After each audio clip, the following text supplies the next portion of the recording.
वन्दे देव उमापतिं सुरगुरुं वन्दे जगत्कारणं वन्दे पन्नगभूषणं मृगधरं वन्दे पशूनां पतिं वन्दे सूर्यशशाङ्कवह्निनयनं वन्दे मुकुन्दप्रियं वन्दे भक्तजनाश्रयं च वरदं वंदे शिव शंकरम। नमस्कार, स्वागत है आपके जाने से पहचाने से यूट्यूब चैनल बोले तो एग्जाम कोच पर। मेरे दोस्तों, मेरे प्यारों, मेरे भावी शिक्षक और शिक्षिकाओं, आशा है, विश्वास है आप होंगे स्वस्थ, आप होंगे मस्त और आप होंगे व्यस्त। चलते हैं उसी श्रृंखला से, फिर से आपको जोड़ते हैं जहां पर गए थे हम छोड़ के। वही समास वाली क्लास। समास में आपने अव्ययी भाव समास पढ़ लिया है।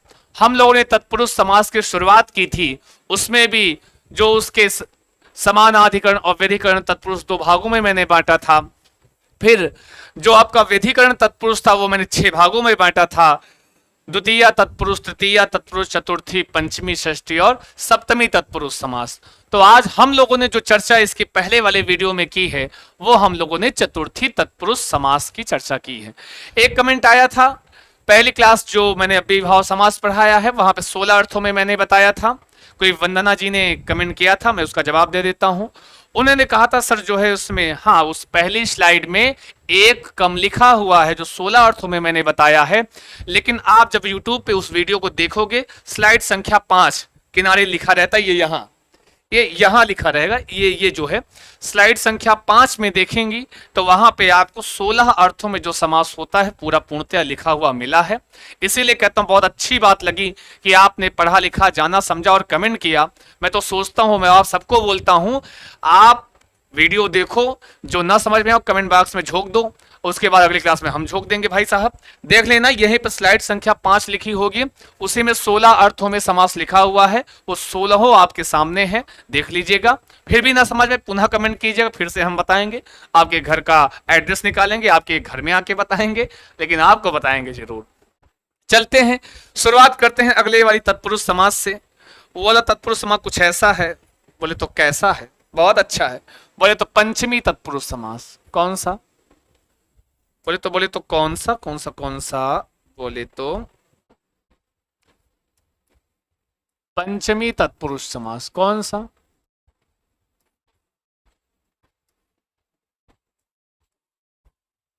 पंचमी तत्पुरुष समास। ठीक है जी, जाहिर सी बात है, मैंने बताया कि ये जो विभक्तियों में समास हो रहा है इसमें प्रत्येक में जो इसका पूर्व पद होता है, उत्तर पद होता है, और जो ये जितनी भी विभक्तियों में समास हो रहा है उस विभक्ति का प्रयोग सदैव पूर्व पद में होता है, मैंने आपको बताया है। अगर द्वितीय तत्पुरुष है तो पूर्व पद में द्वितीय लगेगी, तृतीय तत्पुरुष है तो पूर्व पद में तृतीय लगेगी, और चतुर्थी तत्पुरुष है पूर्व पद में चतुर्थी, और साथ में अगर पंचमी तत्पुरुष समास है तो पूर्व पद में पंचमी विभक्ति का विधान होगा। देखिए, और एक सूत्र इसके अंतर्गत आता है, कुछ ऐसा सूत्र है, वो सूत्र कुछ यूं है। बोले तो ऐसा क्यों है? बोले तो उस सूत्र का नाम है क्या? पंचमी भैन। क्या क्या क्या? पंचमी भैन। एक चीज तो ये है आपका, ये जो पंचमी भैन लिखा है, भय मतलब भय के द्वारा, मतलब जहां पर भय हो। आप अगर कारक अच्छे से पढ़े हो, मैंने कारक पढ़ाया, बहुत अच्छे से पढ़ाया है। पंचमी विभक्ति में पढ़ाते समय आपको एक भीत्रार्थानाम भय हेतु सूत्र पढ़ाया था ना जी? क्या पढ़ाया था? भीत्रार्थानाम भय हेतु पढ़ाया था। उसमें मैंने बताया था आपको कि जिससे डरा जाए, जिससे रक्षा की जाए, उसमें हमेशा समास कौन सा होता है, तो आप कहते थे वहां पे, माफ कीजिए, वहां कारक कौन सा होता है, तो जिससे डरा जाता है उसमें आप पंचमी लगाते थे और अपादान कारक होता था। वही चीज है यहां लिखा है पंचमी भैन, जिससे भय किया जाएगा, जहां पर भय दिखलाया जाएगा वहां पर भी कौन सा समास होगा? पंचमी तत्पुरुष समास होगा। समझ में आया? आई बात गई समझ में? एक आध उदाहरण देख लेते हैं आपसे। जैसे आप कहते हैं चोर भयम, क्या है? सर्प भयम। उदाहरण देख लो, क्या है? सर्प भयम।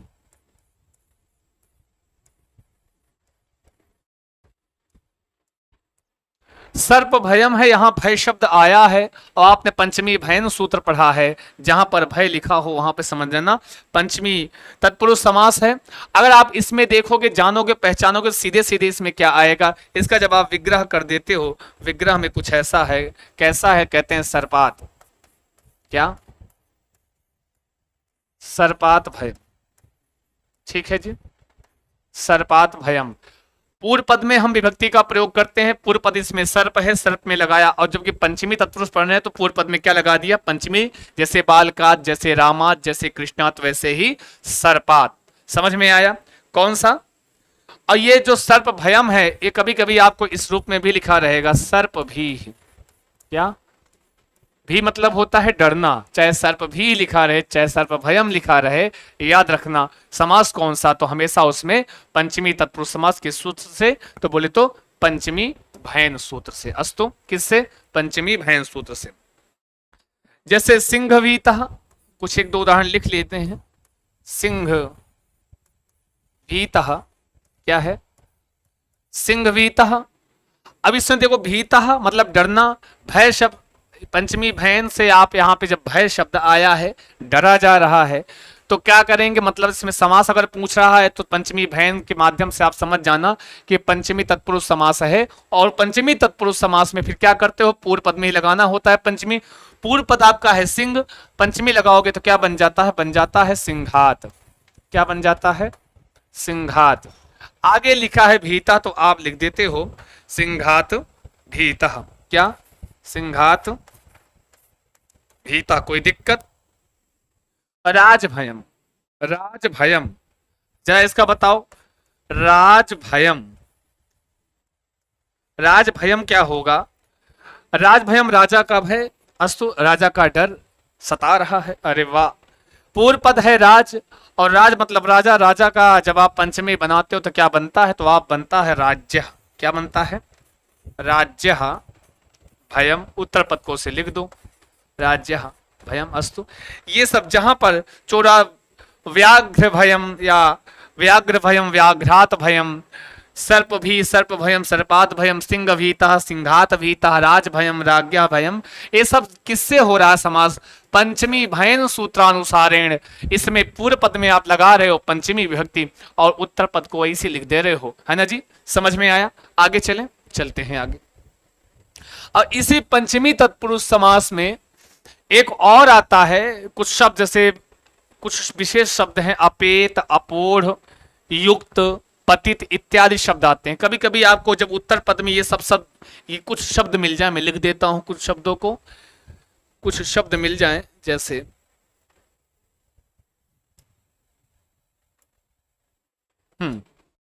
जैसे अपेत,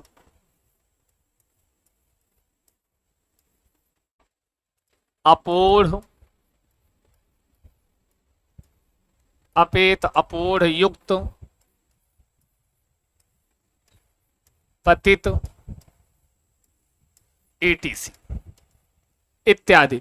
ये सारे शब्द अपेत, अपोढ़, युक्त, पतित, ये सारे शब्द अगर आपको कहीं मिल जा रहे हैं, किसी भी शब्द के उत्तर पद में ये दिख जा रहे हैं, तब याद रखना वहां पे अगर समास का नाम पूछा है तो बता देना तत्पुरुष समास, और जब उपभेद पूछा हो कि चतुर्थी, पंचमी, षष्ठी, सप्तमी कौन सा वाला, तो बता देना वहां पे, क्योंकि लास्ट में अपेत, अपोढ़, युक्त, पतित इत्यादि सब आ रहे हैं शब्द, तो वहां पे समास क्या होगा, वहां पे पंचमी तत्पुरुष समास होगा। समझ में आया? कितना बेहतरीन है। आप लोग घबराते होंगे समास बड़ा कठिन है, बिल्कुल कठिन नहीं है। ये जो विभक्तियों में पढ़ रहे हैं, आपको मैंने हर जगह हर में बताया है कि उत्तर पद में ये शब्द आए, सुख, रक्षित, बल, हित, ये सब आए तो आपका चतुर्थी तत्पुरुष समास होगा, है ना जी? ऐसे ही हर जगह जो है आपका कुछ ना कुछ बताया गया है। अगर ये समान, कलह, सुलक्षण इत्यादि शब्द आते हैं, तो अगर ऐसे शब्द आते हैं, पहचानने का बहुत बेहतरीन तरीका है, आपके ऊपर डिपेंड करता है कैसे पहचानते हैं। ठीक, कंट्रोलम करो तो किंचित। हाँ चलो, तो अग्रे चलो तो। अस्तु, तो अपेत, अपोढ़, जैसे सुखापेत लिख लो भैया। क्या? सुखापेत। और ये तो अपेत, अपोढ़, युक्त, पतित ये शब्द आए, और ये समझ में जिस चिन्ह का, मतलब जिस विभक्ति का जो चिन्ह होता है, अगर कहीं वैसा भी अर्थ मिल रहा है तो वहां पे भी, जैसे से साथ द्वारा भी अगर मिल रहा है तब भी वहां पे आप समझना कि वहां पे चतुर्थी है। अगर कहीं से किसी चीज का अलगाव हो रहा है तो वहां भी समझ जाना कि पंचमी तत्पुरुष समास हो रहा है। ठीक है जी, आगे चलते हैं। देखिए सुखात, अब ये सुखा पेता लिखा है, सुख से रहित, सुखा पेता सुख से रहित। और तो इसका जब समास विग्रह करोगे तो आप सुखा पेता, अपेत शब्द आया है, ये देखो अपेत शब्द अंतिम में आया है उत्तर पद में, तो मतलब समास कौन सा है, पहचानने का तरीका। यहाँ पे एक तो तत्पुरुष समास है, तत्पुरुष में कौन सा वाला है तो कहोगे पंचमी तत्पुरुष समास है। कौन सा, पंचमी तत्पुरुष समास है। लिखोगे क्या इसको, इसको लिख सकते हैं आप क्या,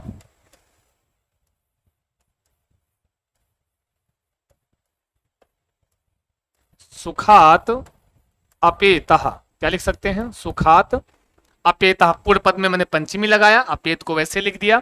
हमेशा पूर्व पद में ही विभक्ति का विधान आपको करना है। जैसे कल्पना पोढ़, अपोढ़, जैसे क्या करोगे,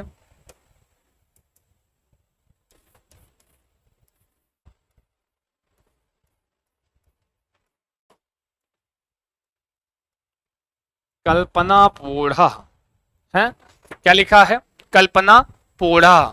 अब लिखा है कल्पना पोढ़, अभी जो कल्पना पोढ़ा लिखा है क्या करोगे, इसमें लगाओगे कल्पना आकारांत है, ये क्या है, आकारांत स्त्रीलिंग शब्द है, तो जब इसमें पंचमी लगाओगे तो क्या बनेगा, यही तो बनेगा कल्पनायाह। जैसे बालिकायाह, रमायाह, वैसे ही कल्पनायाह। अपोढ़, अपोढ़ अस्तु, कल्पनायाह अपोढ़। आकारांत कल्पना शब्द पूर्व पद है और उत्तर पद कौन सा है, अपोढ़।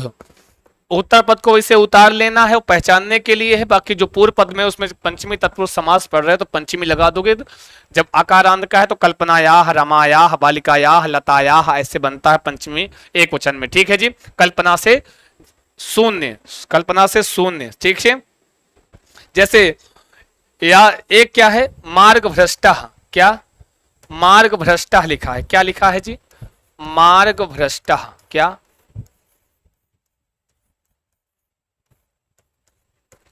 मार्ग से भ्रष्ट। वैसे भी अगर आप जब से चिन्ह आ रहा है, क्या आ रहा है जी, से चिन्ह आ रहा है, तो क्या कहोगे, मार्गात भ्रष्टा। क्या बोलोगे इसको, मार्गात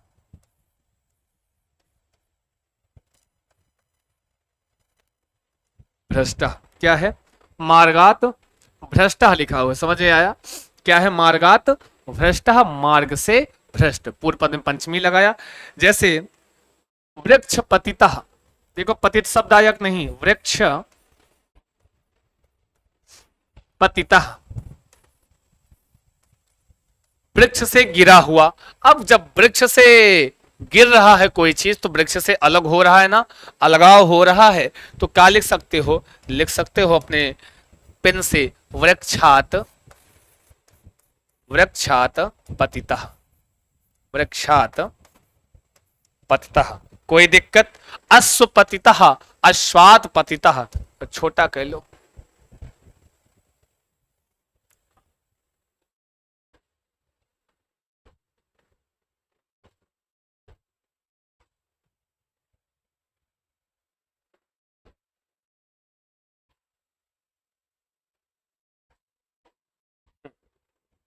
क्या लिखोगे, अश्व,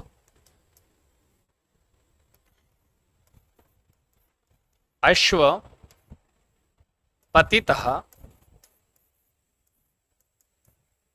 क्या बनेगा, ये बनेगा अश्वात पतितः। ठीक है जी,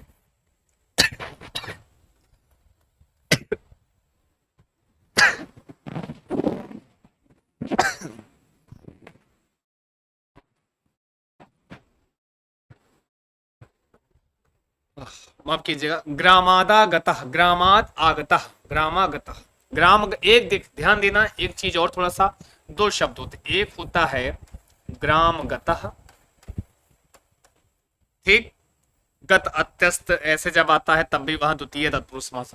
एक होता है ग्रामागतः,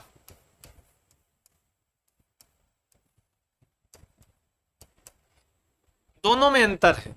जो ग्राम गतः है इसमें गाम ग्रामम, इसका जो विग्रह होगा वो होगा ग्रामम गतः।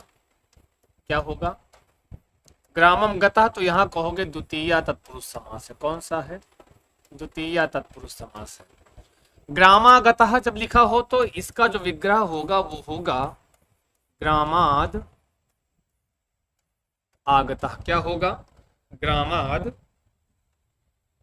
आगतः, गांव से आया हुआ। ग्रामाद आगतः, ग्राम से आया हुआ। तो गांव से जब कोई आएगा तो गांव से उसका अलगाव होगा। यहाँ पे अलगाव हो रहा है तो यहाँ पे समास कौन सा होगा? यहाँ पे आपका हो जाएगा भाई पंचमी वाला तत्पुरुष। कौन सा? पंचमी। याद रखिएगा ये उदाहरण थोड़ा सा मिलता जुलता है, ग्रामगतः और ग्रामागतः। तो इसमें याद रखना, ग्रामागतः लिखा है तो पंचमी तत्पुरुष समास, और ग्रामगतः लिखा है तो आपका आपका आपका अपना द्वितीय तत्पुरुष समास। समझे? समझे कि नहीं समझे? आगे बढ़े, चलते हैं, आगे चलते हैं। इसके बाद हम पढ़ते हैं षष्ठी तत्पुरुष। पंचमी के बाद क्या आती है भैया? षष्ठी तत्पुरुष समास। कौन सा तत्पुरुष? बोले तो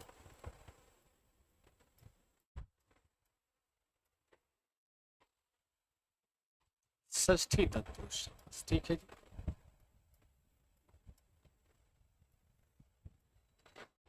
षष्ठी में हमेशा संबंधों को बतलाया जा रहा है। क्या? अक्सर इसमें षष्ठी में क्या होता है आप जानते हैं? संबंध होता है। क्या होता है इसमें? संबंध को बतलाया जाता है। जैसे राजपुत्र राज्ञा पुत्र, राजा का पुत्र, उसमें राजा और पुत्र में संबंध को दर्शाया जा रहा है। तो वहां पे आपका षष्ठी हो रही है। कुछ इसमें क्या होगा जी? यही तो होगा। बोले तो का होगा? बोले तो पूर्व पद में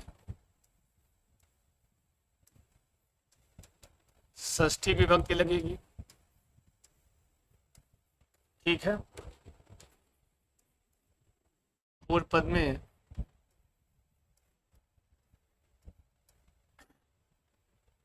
षष्ठी विभक्ति का प्रयोग होगा। ठीक है, देखते हैं, जैसे कुछ उदाहरण देख लेते हैं।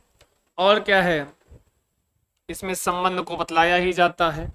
जैसे उदाहरण देखो, नरपति। क्या उदाहरण है आपका? नरपति। एक शब्द है नर, पूर्व पद नर, उत्तर पद पति। मतलब नर का पति है, मनुष्यों का स्वामी है। इस मतलब नर मतलब मनुष्य, मनुष्य का जो स्वामी है, पति है, जो मनुष्यों का स्वामी है। यहाँ मनुष्य और स्वामी के बीच में संबंध को दर्शाया जा रहा है। एक तो संबंध है, इससे समझ जाना कि यहाँ पर षष्ठी तत्पुरुष समास हो रहा है। दूसरी चीज ये समझ जाना कि जब इसका विग्रह करोगे तो क्या करते हैं? सीधे लिखा है पूर्व पद में षष्ठी विभक्ति का प्रयोग करते हैं। क्या करते हैं? पूर्व पद में षष्ठी विभक्ति का प्रयोग करते हैं। ठीक है जी, क्या करते हैं? पूर्व पद में पूर्व पद क्या है? नर शब्द है। क्या करोगे षष्ठी विभक्ति का प्रयोग? नराणाम, मनुष्यों का, नराणाम पति, नराणाम पति, मनुष्यों का स्वामी। ठीक है जी, पूर्व पद में षष्ठी लगाया। जैसे बालका नाम, जैसे रामा नाम, वैसे ही नरा नाम। ठीक है, जैसे राजपुरुष। क्या है?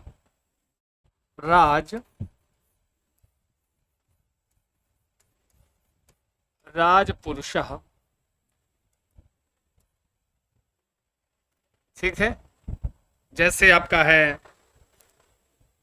दशरथ पुत्र।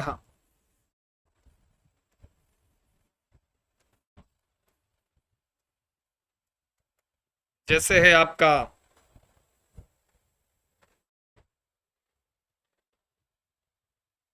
राज सेवक, या यूं कह लो विद्यालय। क्या?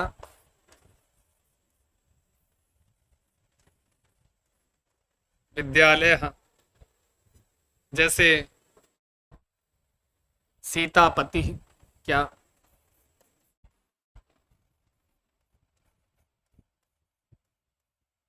देख लेते हैं इतना, है ना। सीतापति, हाँ। क्या करोगे, राजपुरुषः, राजा का राजपुरुषः में क्या लगाओगे भैया, राजपुरुषः में यही तो करोगे, राजा का पुरुष, राजा और पुरुष के बीच में संबंध को दर्शाया जा रहा है, तो पूर्व पद है राजा। अब राजा जी को जब लगाओगे भैया राजा में लगाओगे पंचमी, माफ कीजिए षष्ठी, राज्य, पंचमी, पंचमी और षष्ठी में एक ही रूप बनता है, राज्य, राज्य। क्या करोगे, राज्य, क्या लिखोगे, राज्य पुरुषः, क्या लिखोगे, राज्य पुरुषः। अस्तु। दशरथ पुत्र, एक शब्द है पूरा, दशरथ सामासिक पद है, दशरथ पुत्र, किसका पुत्र, दशरथ का पुत्र। इसमें दोनों में संबंध को दर्शाया जा रहा है, किसको दर्शाया जा रहा है जी, संबंध को दर्शाया जा रहा है। अतः यहाँ पर इसका मतलब है समास कौन सा हो रहा होगा, तो षष्ठी तत्पुरुष समास होगा। और करते क्या है षष्ठी तत्पुरुष समास में, पूर्व पद में षष्ठी लगाते हैं, पूर्व पद दशरथ है, तो यहाँ क्या हो जाएगा, दशरथस्य पुत्र, क्या हो जाएगा, दशरथस्य पुत्र। विद्यालय, विद्यालय विद्या का आलय, विद्या का घर। तो अब यहाँ पे जो विद्या है इसको किसी मतलब की षष्ठी विभक्ति लगाओगे तो लिखोगे विद्यायाः, जैसे बालिकायाः, जैसे रमायाः, है ना जी, जैसे सीतायाः, वैसे ही विद्यायाः क्या हो जाएगा, विद्यायाः आलयः। अस्तु, विद्यायाः आलयः बन जाएगा। फिर बात आई सीता के पति की, बोले तो सीतापति की बात आई, सीतापति की मैंने एक चीज और बताया था कि यही आपको याद हो जाना चाहिए कि पति समासः एव, मैंने पढ़ाया था, पति ही समासः एव, घी संज्ञा पढ़ा था, शेषोघ्य सखी, शेष की घी मतलब घी संज्ञा हो जाती है असखी को छोड़कर, सखी शब्द मतलब सखी शब्द को छोड़कर। वहां पे मैंने एक अपवाद के रूप में यह भी बताया था आपसे कि जहां पर क्या होता है, पति शब्द, केवल पति शब्द आता है तो उसकी घी संज्ञा नहीं होती है, लेकिन जब पति अपनी पत्नी के साथ आता है या यूं कह लो सामासिक पद के साथ आता है तब वहां पे घी संज्ञा हो जाती थी। जैसे यहाँ रमापति, सीतापति इत्यादि हैं। सीतापति, सीता और पति में क्या है भैया, संबंध को दिखाया जा रहा है। देखा संबंध है तो समझ जाना कि यहाँ पे षष्ठी की बात हो रही है। समास पूछा है तो षष्ठी तत्पुरुष समास। जब विग्रह करने को बोले तो कुछ नहीं करना है, पूर्व पद में षष्ठी लगाओ। पूर्व पद है सीता, सीता का षष्ठी होता है सीतायाः, जैसे रमायाः वैसे ही सीतायाः। पति है तो भाई पति को वैसे उतारो, इनमें नो चेंज। हाँ, सीतायाः पति। ये सब आपके षष्ठी तत्पुरुष समास हुए। पूर्व पद में षष्ठी होगी और हमेशा दोनों पदों में, पूर्व पद और उत्तर पद में संबंधों को दर्शाया जाएगा, संबंध को बतलाया जाएगा। नरपति ही, ऐसे ही राजपुरुषा, दशरथ पुत्र, विद्यालय, सीतापति अस्तु, ऐसे विभिन्न प्रकार के उदाहरण आपके हैं। राजमाता, देव पूजा है, देवानाम पूजा से कृष्ण सखा, प्रजापति, प्रजायाः पति इत्यादि इत्यादि, ऐसे सारे बहुत सारे रूप बनते, बहुत सारे उदाहरण हैं। आपको कुछ मैंने यहाँ पे उदाहरण दिए हैं, बाकी चिंता ना करें, जब आप काम प्रैक्टिस सेट चलाएंगे तो वहां पे बहुत सारे उदाहरण और भी आपको प्राप्त होंगे, चिंता मास्तु। अग्रे चलो तो अंतिम वाला प्रकार है ना जी, कहते हैं कि सप्तमी तत्पुरुष समास। कौन सा, सप्तमी तत्पुरुष समास। कौन सा कौन सा कौन सा, अरे बोलो बोलो बोलो, मुंह को खोलो, कुछ तो बोलो। तो आप बोलोगे क्या, सप्तमी तत्पुरुष, सप्तमी।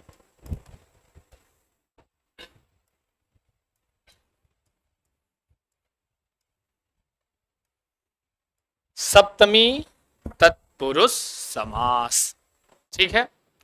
अब सप्तमी नाम से पता चल जाता है कि यहां पर एक काम होगा। जब हम विभक्तियों में समास पढ़ते हैं तो विभक्तियों में क्या होता है, उस विभक्ति का प्रयोग कहां पे होता है, सदैव और सदैव पूर्व पद में होता है। और पूर्व पद में जब विभक्तियों में पढ़ते हैं, अगर माना सप्तमी तत्पुरुष समास पढ़ रहे हैं तो पूर्व पद में क्या होगा, सीधा सीधा एक पॉइंट आप छाप लो, उतार लो, लिख लो। यही तो लिखोगे, क्या लिखोगे, लिखोगे कि पूर्व पद में हमेशा किसका प्रयोग होता है, पूर्व पद में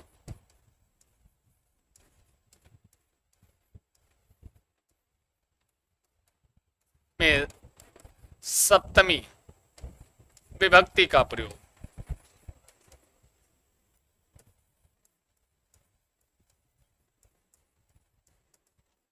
पूर्व पद में सप्तमी विभक्ति का प्रयोग होता है। और इसमें बहुत बढ़िया एक आपका आता है सप्तमी शौंडई। ये जो लिखा हुआ है ध्यान दीजिएगा, एक शब्द आता है वो कुछ ऐसा है, इसमें एक सूत्र, उसको सूत्र बोल सकते हैं क्या, सप्तमी शौंडई। अब हुंडई की बात नहीं कर रहा हूं, सप्तमी शौंडई, समझ में आया। अब सप्तमी मतलब सप्तमी विभक्ति होती है, शौंडई से तात्पर्य है, बताएंगे बाद में। जैसे मैंने आपको बताया था सकंधवादि पर रूपम वाच्यम पढ़ाया था संधियों में अपवाद में, कि सकंधवादि जैसे हम लोगों का क्या होता है, समूह होता है, वैसे क्या है संस्कृत व्याकरण में शब्दों के बहुत सारे समूह हैं, और जो समूह है, किसी समूह का जो पहला शब्द होता है उसी के नाम पे हम क्या करते हैं, उस समूह का नाम रख देते हैं। जैसे बहुत सारे आप विद्यार्थियों का समूह है तो आप कहते हो विद्यार्थी गण, जैसे आप बहुत सारे शिक्षकों का समूह है तो आप कहते हैं शिक्षक गण। वैसे ही जब संस्कृत में जो शब्दों का समूह है उसको क्या कहते हैं, शब्दों के गण है, तो उसको जैसे अगर उस गणों में पहला शब्द क्या लिखा है, सौंड शब्द लिखा है, तो उसको क्या बोलोगे, सौंडादि गण। अगर उस समूह के में जो पहला शब्द लिखा है सकंधु, तो उसको आप बोलते हो सकंध्वादि गण, ऐसे जुहुत्यादि गण, है ना जी।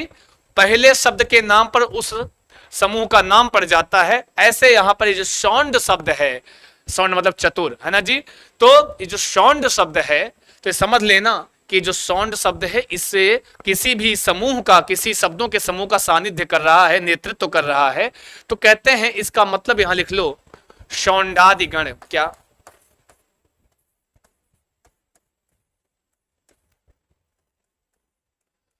सौंडादि गण के अगर कोई शब्द आता है, इसका मतलब हुआ अगर किसी सामासिक पद में सौंडादि गण का कोई शब्द आता है तो वहां पे कौन सा समास होगा, सप्तमी तत्पुरुष समास होगा। अब कहोगे सर इसमें कौन कौन से, इस गण में कौन से शब्द आएंगे, तो भाई साहब कुछ मैं लिखवा रहा हूं, शब्द बहुत सारे बहुतेरे होते हैं, बहुत सारे होते हैं, उनके कुछ उदाहरण आपको यहाँ प्राप्त होंगे, वही आप समझिएगा, आपके लिए वही इंपॉर्टेंट है, वही पूछेगा भी तो वही पूछेगा। बाकी अगर गण की बात करें तो हजारों हजारों शब्दों का समूह होता है, आप समझ नहीं पाओगे। बस इतना है कि अगर कभी ऐसा क्वेश्चन पूछ ले कि सौंडादि गण के जो शब्द होते हैं उसमें कौन सा समास होता है, तो आपको बताना है सप्तमी तत्पुरुष समास होता है। चलते हैं, पहला ही उदाहरण छापते हैं जहां पे, क्योंकि सौंडादि गण का पहला शब्द क्या लिखा गया है व्याकरण में, शौंड। क्या लिखा गया है, शौंड। लिखो उदाहरण हम लिखा तो कि आप लिखोगे अक्ष, अक्ष शौंडा। क्या लिखोगे, अक्ष, अक्षे, अक्ष शौंडा। क्या है, अक्ष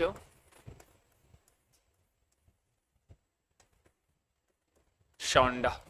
पहला उदाहरण है अक्ष शौंडा, लिखा तू।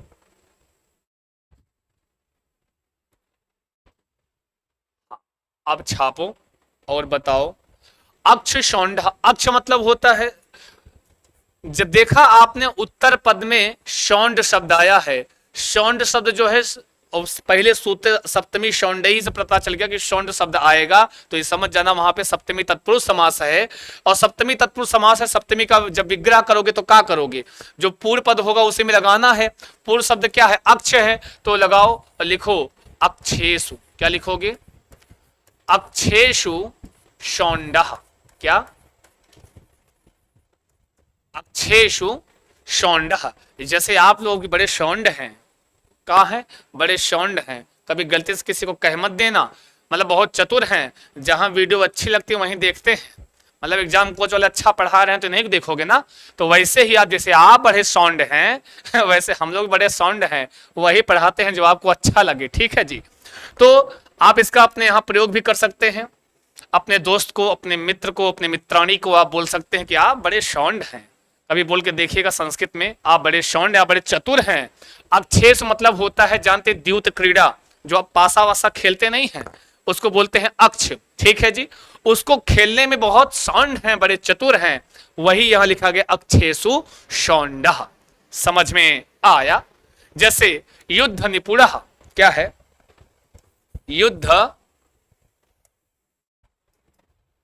चेंज कर लो भैया कलर, थोड़ा कलरफुल लिखा जाता है तो अच्छा लगता है, हैं? जितना सतरंगी लिखो, एकदम शादी के मंडप के जैसे सजा बिजा के लिखो, इतना अच्छा तो नहीं सजा पाते हैं। युद्ध निपुणः, क्या बोलते हैं जी? युद्ध निपुणः। अब देखो याद रखना, निपुण शब्द आएगा, ये जो निपुण आया है ये भी कहाँ का है? शौंडादि गण का ही शब्द है, ध्यान देना। ये जो निपुण शब्द आया है मतलब अगर उत्तर पद में निपुण लिखा है तब भी समझना उस पद में सप्तमी तत्पुरुष समास हो रहा है? अब यहाँ पे जब जान गए सप्तमी तत्पुरुष समास हो रहा है तब क्या करोगे? जैसे एक और इकट्ठे लिख लेते, लिखे मुनि श्रेष्ठ, क्या? मुनि, मुनि श्रेष्ठ क्या होता है? मुनि श्रेष्ठ। और एक लिख लो, जैसे कार्य, कार्य कुशल, क्या? ये जो श्रेष्ठ आया, निपुण आया, ये कुशल जो आ रहा है, सब कहाँ का है? ये सारा का सारा शौंडादि गण के शब्द हैं। और ये सब कहाँ आते हैं? उत्तर पद में आए तभी होगा, ठीक है? जैसे गुरु भक्ति, गुरु भक्ति। अभी जो भक्ति शब्द है समझ लेना कि कहाँ का है? शौंडादि गण का है। चलो मारते हैं विग्रह। विग्रह करने में बहुत अच्छा तरीका, बहुत अच्छा सलीका है, आप जानते हैं, बताने की आवश्यकता नहीं, किंतु जान लें।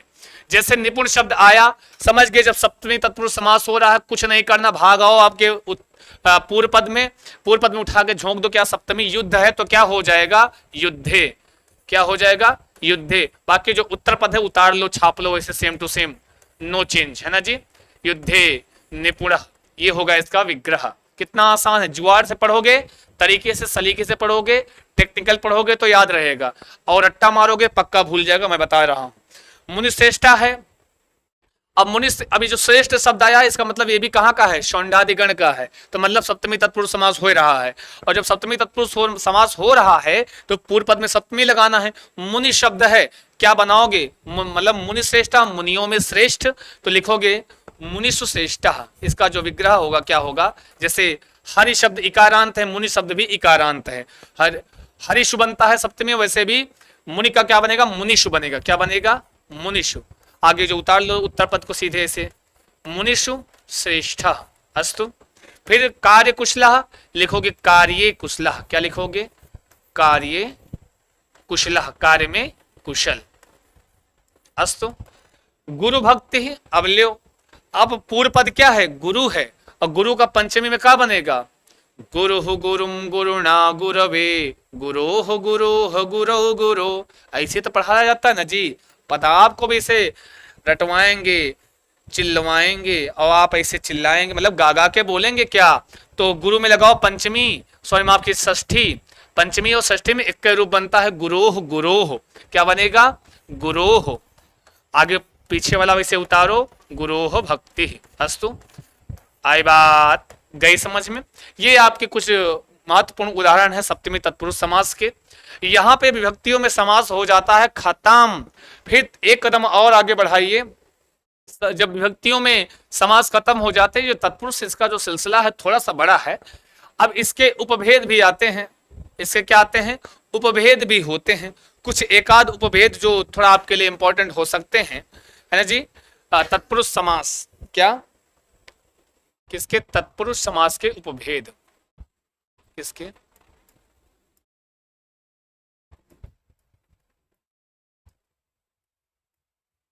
अभी तक भेद अप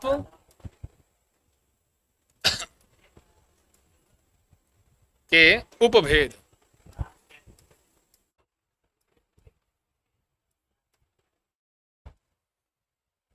तत्पुरुष समास के उपभेद। पहला लिखो नई तत्पुरुष।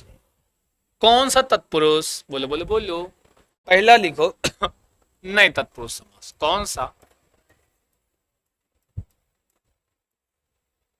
नई तत्पुरुष समास।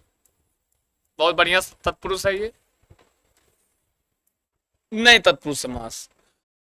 अब नई तत्पुरुष समास में क्या होगा? हमेशा जो पूर्व पद होगा उसमें ना ना ना ना ना ना ना शब्द आपको देखने को मिलेगा, ठीक है जी? या आ या अन, याद रखना, दो चीजें इसमें प्राप्त होंगी आपको। क्या? पूर्व पद में जब आप इसका जो समासिक पद होगा उसमें क्या होगा, या तो आ या तो अन।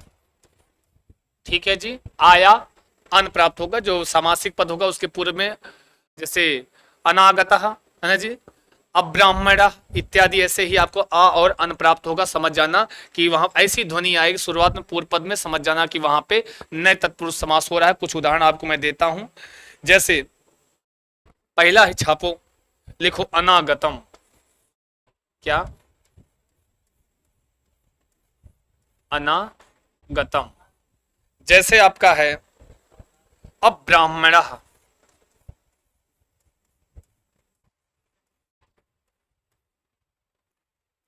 अब्राह्मण। जैसे है आपका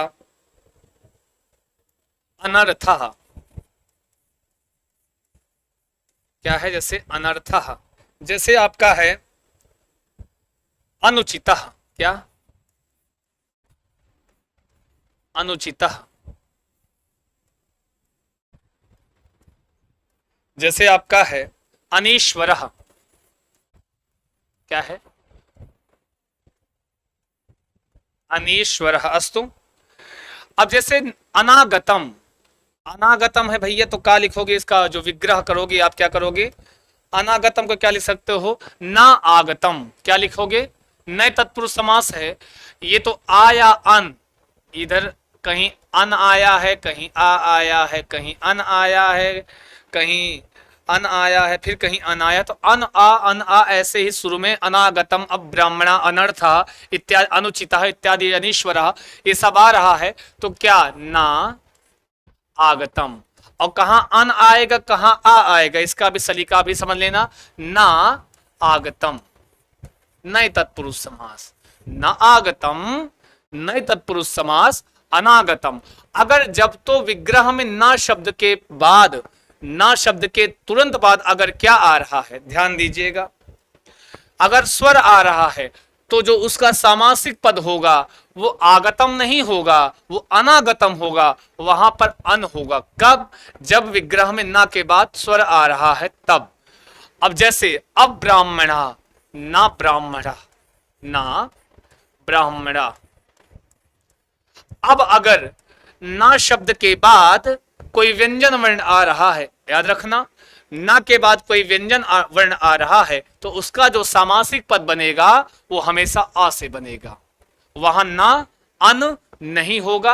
आप यूं समझ सकते हैं, और जब कैसे समझ सकते हैं तो कहते हैं यूं समझ सकते हैं, यूं यूं एकदम यूं। बोले तो क्या? अगर ना के बाद स्वर आता है तब क्या होता है? अन होता है। क्या होगा? अन होगा। अस्तु। अगर ना के बाद जो शुरुआत हो रही है वो किसी व्यंजन वर्ण से हो रही है, किससे हो रही है?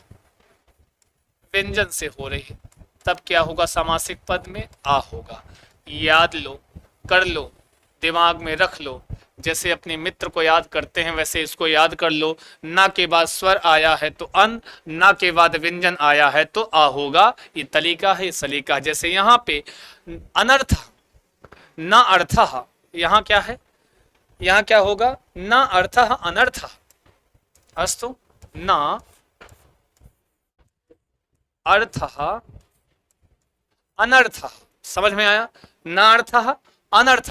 अब ना के बाद आ आया है तो अन हो गया है, अर्थ नहीं हुआ है, अनर्थ हुआ है। अब अनुचित, ना उचित,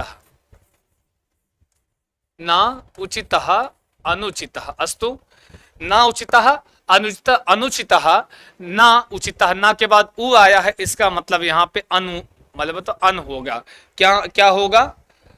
अगजह, नागजह। अस्तु। यहाँ पे ध्यान दीजिएगा हमेशा, ठीक है। आगे जैसे है अनीश्वर, ना ईश्वर, अनीश्वर। अस्तु। अब ना के बाद ई तो अन आ गया, यहां पर भी इस तरीके से समझिएगा। जैसे अगजह, कुछ और एक दो उदाहरण से ऐसे ही आपका अगजह है, अमोघा है, इत्यादि इत्यादि है। अगजह, यहाँ पे क्या होगा? ना गजह, ना गजह। ना के बाद गा आया है, व्यंजन है, तो यहाँ पे देखो अन नहीं हुआ है, केवल आ हुआ है, यही याद रखना। ना के बाद स्वर आया तो अन, ना के बाद व्यंजन आया तो आ, ना के बाद स्वर आया तो अन, ना के बाद व्यंजन आया तो आ, ये नए तत्पुरुष समास आपसे कहता है। और शुरुआत में अगर सामासिक पद दिया है तो पूर्व पद में हमेशा आ या अन पाओगे। पूर्व सामासिक पद में क्या पूर्व पद में आ या अन पाओगे, ठीक है जी। और अगर माना उसका विग्रह आपके सामने दिया तो पक्का ना, और ना के बाद अगर स्वर तो अन, अगर आपका व्यंजन तो आ होगा, ये याद रखना। आगे चलते हैं। भेदों में एक और आता है जो आपके लिए थोड़ा सा इंपॉर्टेंट हो जाता है। हम बहुत ज़्यादा वाला नहीं पढ़ाएं, लेकिन जो आपके लिए आपकी परीक्षाओं के लिए जो थोड़ा आपके लिए इंपॉर्टेंट होता है वही बता रहे हैं। एक बार जो दूसरा वाला होता भैया कौन सा होता है, तो लिखो लिखो लिखो, गति तत्पुरुष समास या प्रादि तत्पुरुष समास। कौन सा दूसरा वाला कौन सा है? गति तत्पुरुष, गति या प्रादि, गति को ही चाहे गति तत्पुरुष समास बोलो चाहे प्रादि तत्पुरुष समास।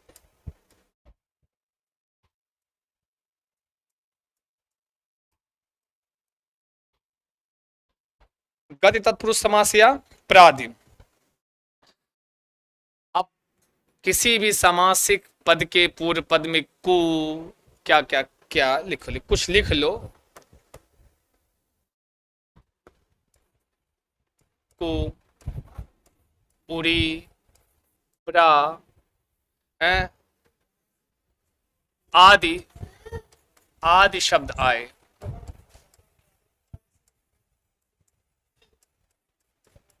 ठीक है जी। कु, पूरी, आद, प्रा आदि शब्द ये सब आते हैं तो वहां पे प्रादि तत्पुरुष समास या गति तत्पुरुष समास होता है। जैसे पहला कुछ इंपॉर्टेंट उदाहरण लिखवाएंगे, सारा नहीं छपवाना है ना लिखवाना है। जैसे आप पढ़ते हो कुपुरुषः, कुपुरुषः अस्तु, प्राचार्यः, ये सब मोस्ट वाले इंपॉर्टेंट वाले उदाहरण है, समझ लेना। पुरुषः, कुपुरुषः, सुपुरुषः। भाई जब कुपुरुष की बात करें सुपुरुषः की बात करेंगे ना जी, सुपुरुषः है ना जी। उरी कृत्य याद रखना, ये आपने लिखा था ना उरी, उरी कृत्य। इसी तरह के पटपटा कृत्य, क्या है पटपटा कृत्य, शुक्ली कृत्य। उसके बाद बस इससे आप इतना पढ़े देखो जो आपके लिए इंपॉर्टेंट, बाकी और उदाहरण हम वैसे लिखवा देंगे डायरेक्ट सामासिक पद में।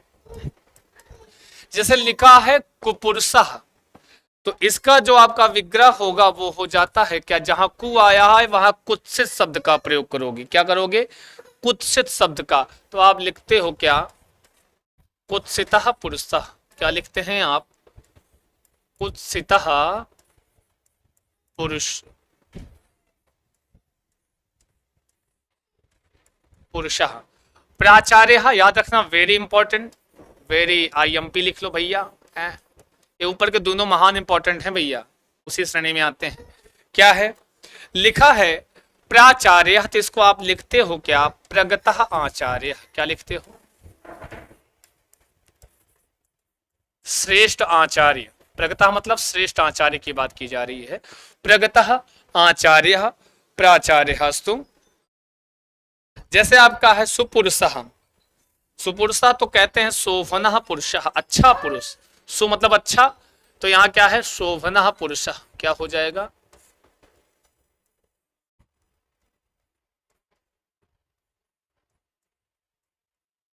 शोभनः पुरुषः। उरीकृत्य, उरीकृत्वा, इसका क्या हो जाएगा, जो विग्रह होगा वो हो जाएगा उरी कृत्वा। ठीक है जी, उरी कृत्वा, स्वीकार करके, मतलब इसका क्या होता है, स्वीकार करके। क्या होता है जी? स्वीकार करके।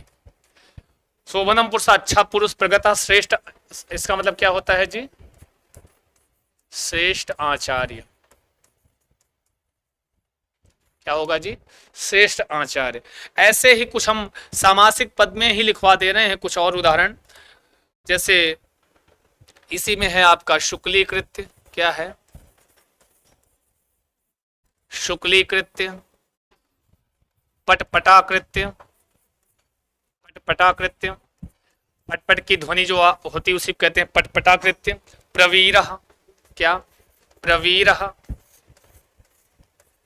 ये सब किसके उदाहरण, देखो प्र शब्द आया है, मैंने कहा था कु उरी प्र आदि शब्द आए तो वहां पर गति या प्रादि तत्पुरुष समास होगा, ये याद रखना। कुछ ये जो इतने उदाहरण अगर आपको पता है, और जो मुख्यतः ये जो कुपुरुषः और प्राचार्य का जो विग्रह है अच्छे से याद रखना, ये आपके लिए इंपॉर्टेंट हुआ करता है।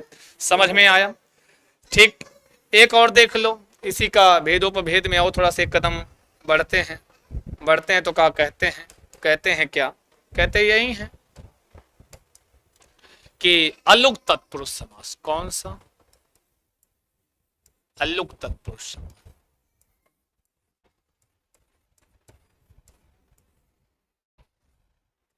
ठीक है, क्या होता है वैसे, अगर आप जब समास पढ़ते हो तो हमेशा क्या होता है भाई साहब, आप ये समझते होंगे, जहां पर क्या होता है विभक्तियां चेंज हो जाती हैं, अस्तु है, जो विभक्ति में होता विभक्ति का चेंज हो जाता है अक्सर समास में। अलुक, देखो अलुक समझो कि ना लुक ना लुक अलुक, इसमें भी इस शब्दों में आप देखोगे तो इसमें आपका नई तत्पुरुष समासता दिख रहा है। समझ में आया? इसमें और अलुक से तात्पर्य है क्या? ना लुक। वाह वाह वाह, क्या बात है। पता लुक बड़ा अच्छा नहीं है ना जी, जैसे हमारा लुक बड़ा अच्छा नहीं है तो नहीं है भाई, क्या करें। तो ना लुक अलुक, ना लुक से तात्पर्य क्या है भैया? जिसमें विभक्ति का ना मतलब विभक्ति का लोप ना हो, ऐसे छाप लो भाई। अब कहा ज्यादा बताएं, मतलब जिस समास में क्या नहीं होता, मतलब विभक्तियों का लोप नहीं होता है, जिस विभक्ति में है वैसे सेम टू सेम उतार लो।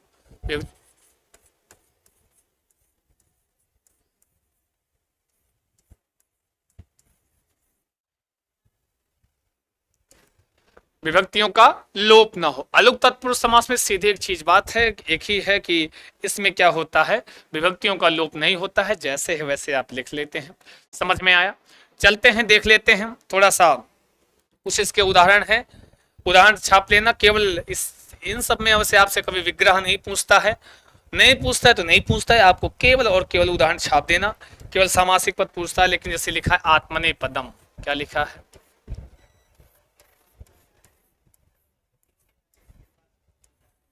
लिखा है आत्मनेपदम, परस्मै पदम। इसमें लिखा है जैसे परस्मै पदम अस्तु। एक आपका है सरसिजम, लिख लेना इसको, सर। जो इंपॉर्टेंट उदाहरण है मैं आपको कुछ लिखवा दे रहा हूं। सरसिजम जैसे युधिष्ठिरः, इंपॉर्टेंट याद रखिएगा, युधिष्ठिरः इज इंपॉर्टेंट फॉर यू। ठीक है, इतना आपके लिए पर्याप्तम वर्तते अस्तु, इतना तो आपके लिए पर्याप्त है। इन सब का देख लो। आत्मनेपदम तो आपको इसको ऐसे कुछ नहीं करना, कोई भी विभक्ति का चेंज नहीं होगा, वैसे जो विभक्तियां लगी हैं वही उतार लो। थोड़ा अब भाई जब विग्रह कर रहे हो तो अलग अलग छापो ना, काहे इकट्ठा लिख रहे हो। आत्मने पदम क्या होगा जी? आत्मने पदम का आत्मने पदम, परस्मै पद का same to same no change, क्या होगा? परस्मै पदम हो जाएगा। जहां जहां थोड़ो वही अस्तु। जैसे सरसिजम तो सरसिजातम, क्या सरसिजम मतलब सरसी, सरसिजातम मतलब सर, मतलब सरस मतलब किसमें? सर मतलब तालाब, तालाब में जो जातम मतलब उत्पन्न है वह है सरसिजम। फिर युधिष्ठिर, वेरी इंपॉर्टेंट याद रखना, IMP छाप लो भैया, लिख लो। हाँ तो वेरी, और जितनी बार मन को उतने वेरी लगा लो। हाँ युधि स्थिर, जो युधि जो युद्ध में अपने आप को स्थिर रखता है, समझ में आया?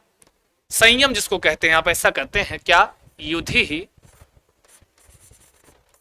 स्थिर अस्तु, कोपी समस्या तो नास्ति, युधि स्थिर। ठीक, युधि स्थिर, ये सारे जो आपके हैं आपके लिए अलुक तत्पुरुष के लिए इंपॉर्टेंट, बाकी बहुत हैं। कच्छादागतः है ना जी, वाचस्पति। हाँ ये लिख लो, केवल ऐसे लिख लो उदाहरण में। और क्या वाचस्पति कौन? वाचस्पति कहाँ गया? वाचस्पति हालांकि लिख लीजिए। अब देखो अगर आपसे पूछता है जैसे युधिष्ठिर रहा तो इसका पूछ सकता है, वैसे अलुक तत्पुरुष का पूछेगा सीधे ये आपका सामासिक पद देगा, सीधे आपसे पूछेगा कौन सा समास है। समास में अगर माना पूछा कि कौन सा तत्पुरुष है, ऐसा पूछ सकता है। कभी जल्दी आपको ये नहीं देखने को मिलता, जो पेपर आपके हुए हैं आप देखोगे तो अक्सर जल्दी ये नहीं मिलता कि इसका विग्रह पूछ रहा है, सीधे पूछेगा युधिष्ठिरा में समास कौन सा है, आपको बताना होगा। हो सकता है तत्पुरुष कर्मधारय अभिभाव ऐसा दिया हो, या तत्पुरुष में भी पंचमी तृतीया नई अलुक, तो आपको बताना होगा, आपको समझना होगा कि युधिष्ठिर में अलुक वाला तत्पुरुष समास है। ठीक है जी, ऐसे क्वेश्चन बनता है। अब वाचस्पति तो वाचापति कभी नहीं पूछेगा, मैं लिखवा दे रहा हूं भले इसका विग्रह, लेकिन अगर ऐसे उपभेदों से अक्सर पूछता है, जैसे मैंने बताया पीछे वाले में आपको मैंने बताया कि इसमें पूछ सकता है। जैसे ये प्राचार्य है, प्रगतः आचार्य पूछा है, ये आपसे इसका विग्रह पूछ सकता है, इसको रटना है, आपको याद कर लेना है। कुपुरुषः कुत्सितः पुरुषः, ये दोनों के बहुत इंपॉर्टेंट है ऊपर वाले। ठीक है जी, माना इधर आ जाना तो उरी कृत्य देख लेना, तो उरी कृत्वा, वो भी इसमें उरी कृत्य में पूछ सकता है क्या कि समास कौन सा है, कभी जल्दी आपसे विग्रह नहीं पूछने वाला है। ये रहा आपका आपके समास है ना जी। यहाँ पर ये जो आपके पूरे हो गए भैया, कौन कौन से, आगे देखते हैं। ये अलुक हो गया, गति अपराधी तत्पुरुष हो गया, नए तत्पुरुष हो गया। एक और होता है, कोई विशेष मतलब नहीं है, लेकिन आप है तो छपवा देते हैं। कौन सा? आप उसको बोलते हो उपपद। क्या? उपपद तत्पुरुष समास। ये जो चौथा वाला है, इस भेदोपभेद है ना जी, चौथा। इसमें डायरेक्ट जहां पे आपको लगता है, हमें लगता है, जहां मैं आपको बताऊंगा वहां उसी पे ध्यान दीजिए, काम हो जाएगा। जहां मैं कहूँ सामासिक पद को ज्यादा ध्यान देना तो सामासिक पद को ध्यान देना, जहां मैं कहूंगा कि आपको ध्यान देना है विग्रह पे तो वहां विग्रह पे भी ध्यान देना। इसमें सीधे सीधे उदाहरण छापो, सीधे सीधे उपपद तत्पुरुष समास में है ना जी। जैसे कुंभकारः, क्या होता है? एक है कुंभकारः, ठीक है। ऐसे ही आपका है क्या? धर्मज्ञः, क्या है? धर्मज्ञः।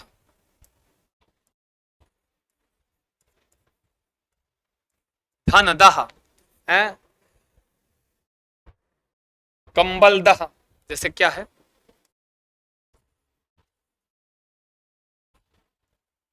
कंबलदः, धनदः इत्यादि ऐसे जो बनते, कंबलदः धनदः, इस सब में क्या है? उपपद तत्पुरुष समास है। धर्म जैसे कुंभा, तो कुंभम करोति इति। अब कुंभम करोति इति क्या मतलब, क्या होता है? जो कुंभ का निर्माण करता है। करोति मतलब करता है, कुंभम करोति इति सीधा सा मतलब जो कुंभ का निर्माण करता है, इसका अर्थ होता है कुंभम करोति इति कुंभकारः। समझ में आया? जैसे किसी शब्द की व्युत्पत्ति बताते हैं, कुंभकारः किम, क्या होता है, तो कहते हैं कुंभम करोति इति कुंभकारः। धर्मज्ञः का मतलब जो धर्म का ज्ञाता हो, जानना जानने वाला हो, तो धर्मम जानाति इति, इसको क्या लिखते हैं? धर्मम जानाति इति। अस्तु, जो धर्म को जानता है वो क्या है? धर्मज्ञ है। जय कंबल दह, दह मतलब देने के अर्थ में है। कंबल जो किसी को देखते नहीं, जो नेता लोग बड़ा कंबल बांटते हैं, उसको हम संस्कृत में बोलना हो तो क्या बोलो? कंबल दह। अस्तु, कंबलम ददात इति, क्या है? क्या है जी? कंबलम ददाति इति। अस्तु, बस पर्याप्तम है। अब धनदः धनम ददाति इति इत्यादि ऐसे ही है। निशाचरः तो कहते हैं निशायाम चरति इति, जो निशा में चढ़ता है। चढ़ता मतलब चढ़ता नहीं है, विचरण करता है। बस ठीक है, निशाचर ऐसे लिख लो, कोई जरूरत नहीं विग्रह की, कोई आवश्यकता ही। निशायाः चरः चरति इति, निशाचरः। अस्तु, निशाचरः निशायाः चरति इति। एक चीज और देख रहे होंगे, पूछो क्या देख रहे हैं? पूछो पूछो, ये देख रहे हैं, पहचानना हो। कहते हैं कि ऐसा ऐसा पहचान देके जाते हैं कि हजारों के भीड़ में अपने वाले को पहचान लेते हो। काहे पहचान? तो कोई पहचान होती है ना जी। देखिए कि तिल है तो कहें वही वाली है। तो देखो इति है, ये यहू समझो, ये उपपद तत्पुरुष समास के मुख पे काला तिल है समझो। इति, इसको देख के पहचान जानना। का पहचान जाना कि भैया उपपद तत्पुरुष समास की बात हो रही है। समझ में आया? आई बात गई समझ में? तो यहाँ पे तत्पुरुष का काम तमाम।